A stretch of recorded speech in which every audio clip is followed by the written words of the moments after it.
आज हम पढ़ेंगे रेगुलर एंड इरेगुलर भाग के बारे में। ठीक है, रेगुलर भाग को ना वीक भाग बोला जाता है, इरेगुलर भाग को स्ट्रॉन्ग भाग बोला जाता है। ओके, अब क्वेश्चन है कि क्यों इन लोगों को रेगुलर भाग और इनको इरेगुलर भाग बोला जाता है। देखो, पहली बात, भाग का अगर थोड़ा सा फॉर्म देखोगे, V1 किसी भी भाग अगर मैंने ले लिया, मान लो कि गो, तो गो का V1 होता है और इसको बेस फॉर्म भी बोलते हैं। तो V1 हमारा होता है गो, इसका V2 जो पास्ट फॉर्म होता है वो होता है हमारा ओएंट, इसका V3 होता है गॉन। इन तीनों के अलावा अगर V4 हमने ले लिया तो हम ले सकते हैं गोइंग, V5 हम ले सकते हैं टू गो, V6 हम ले सकते हैं गोस। ठीक है, ये जो तीन है, ये गोइंग और टू गो, जब हम फाइनाइट एंड नॉन फाइनाइट पढ़ेंगे ना, तब हम जानेंगे।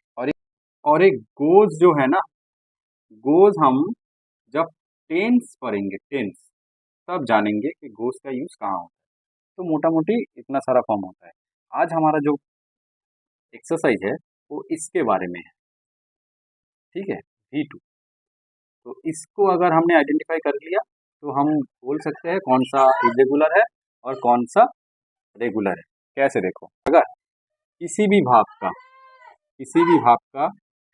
V2, किसी भी भाग का अगर V2 ED NIED से एंड होता है, जैसे कॉल का V2 होगा कॉल्ड, क्राई का V2 होगा क्राइड।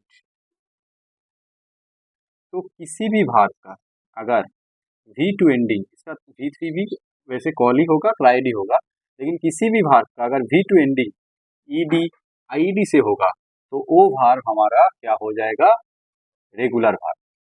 ठीक है, इरेगुलर भाग कि जिसका V2 ED से एंडिंग नहीं होगा, ED से एंडिंग नहीं होगा, जिस भाग का, उस भाग को हम इरेगुलर बोलेंगे। कैसे, देखो, इसीलिए क्योंकि देखो, गो का अगर V2 देखोगे ना तो क्या होता है, ओएंट, बिल्कुल अनप्रिडिक्टेबल, अनप्रिडिक्टेबल। तो अगर किसी भी भाग ले लिया मैंने, जैसे गो, ये V1 है, इसका अगर V2 देखोगे तो क्या होता है, ओएंट, जो एंड किससे हो रहा है, T से हो रहा है, जो ये दोनों कंडीशन से मैच नहीं हो रहा है। अगर ये दोनों कंडीशन नहीं, तो ए कंडीशन से मैच नहीं हो रहा है, तो ये भाग क्या है, हमारा इरेगुलर भाग हो जाएगा। ठीक है, इनका देखो प्रिडिक्टेबल एंडिंग है, ED IED से एंड होता है, और इनका ना बिल्कुल अलग होता है। ठीक है, कोई प्रिडिक्टेबल मैच नहीं होता इनका, इसीलिए ना इनको इरेगुलर भाग भी बोला जाता है, क्योंकि इनके अंदर ना वावेल साउंड चेंज हो जाता है, वावेल साउंड ना चेंज हो जाता है, और इनके अंदर ऐसा बिल्कुल नहीं होता है। ठीक है, नो इनर चेंज। इनके लास्ट में ना सफिक्स बैठता है, सफिक्स बैठ के इनका V2 और V3 बनाते हैं, और इनका ना अंदर का भी, किसी किसी भाग का अंदर का भी पूरा वावेल साउंड चेंज होके नया फॉर्म बनाता है।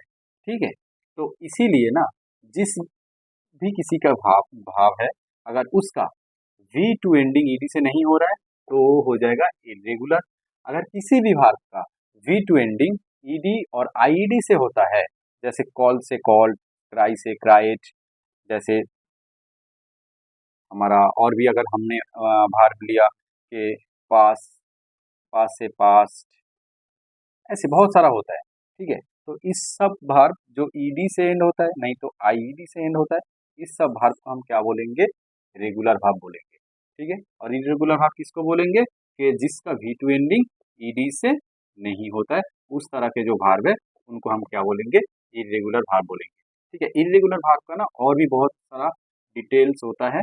ठीक है, जो हम अगले वीडियो में देख लेंगे। फिलहाल तो रेगुलर और इरेगुलर भाग क्या होता है, इसीलिए इनको रेगुलर भाग, इरेगुलर भाग बोला जाता है। तो आई होप कि इस वीडियो में आपको पूरा समझ आ गया होगा। अगर नहीं आया तो let me know in the comment. Thank you very much.